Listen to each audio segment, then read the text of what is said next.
उत्तर प्रदेश नगर निकाय चुनाव में मायावती का सबसे बड़ा फैसला अब तक का देखने को मिला है। जी हां, आप सभी को बता दें कि लगातार पार्टी उम्मीदवारों को लेकर चर्चाएं तो थी, लेकिन इस बीच बीएसपी चीफ मायावती ने चौंकाने वाला फैसला लिया, जिसका सीधा फायदा अखिलेश यादव और बीजेपी को मिलेगा।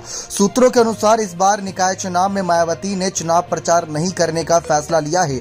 इस फैसले का सीधा फायदा समाजवादी पार्टी को हो सकता है, क्योंकि एमजी फैक्टर को मजबूत करने के तौर पर सबसे बड़ा चेहरा मायावती का माना जाता है। लेकिन अगर वही जनता के बीच नहीं रहेगा तो इससे फायदा अखिलेश को होता नजर आएगा। सूत्रों के अनुसार इस बार निकाय चुनाव में मायावती प्रचार नहीं करने का फैसला लिया। इस बात का फायदा समाजवादी पार्टी को हो सकता है। बीते कोलकाता अधिवेशन के बाद से पार्टी का खास फोकस अनुसूचित जाति के वोटर्स पर रहा। इसके लिए पार्टी खास रणनीति पर काम कर रही है। वहीं भीम आर्मी चीफ चंद्रशेखर आजाद भी सपा के साथ नजर आ रही है। इस वजह से सपा की कोशिशें सफल होने की संभावना है।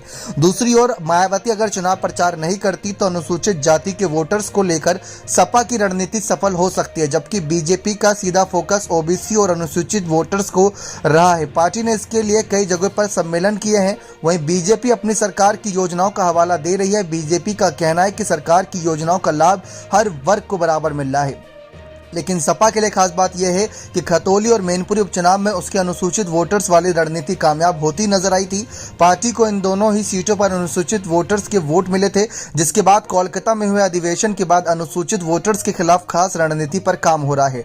निकाय चुनाव के अंतर्गत दूसरे चरण के लिए नामांकन जारी है। राज्य में 4 और 11 मई को वोटिंग होगी। लेकिन इस बीच मायावती का यह फैसला कितना चौंकाने वाला है? क्या मायावती धीरे धीरे राजनीति छोड़ने का मन बना रही है? क्योंकि अभी हाल ही में खबरें भी एक इशारा कर रही थी कि बहुत जल्द मायावती अपने भतीजा आकाश आनंद को कहीं ना कहीं सारी जिम्मेदारियां सौंप सकती हैं। तो देखना दिलचस्प रहेगा कि नगर निकाय चुनाव, जो कि लोकसभा चुनाव से बहुत इंपॉर्टेंट मेल खाता था, अग्नि परीक्षा थी, उसी में दूरी बनाने का फैसला लगभग हो चुका है। लेकिन इसकी पुष्टि अभी तक नहीं हुई है। इस मामले पर जो जानकारी हाथ लगेगी वो आप सभी तक पहुंचाई जाएगी। लेकिन जिस तरीके से मायावती के इस फैसले पर आप क्या कहना चाहेंगे? क्या मायावती को उतरना चाहिए मैदान पर, या बीएसपी की पार्टी के तमाम बड़े नेता जो प्रदेश अध्यक्ष हैं उनके ऊपर जिम्मेदारी छोड़ देनी चाहिए? अपनी राय कमेंट सेक्शन में जोड़ दीजिएगा। बहुत बहुत धन्यवाद।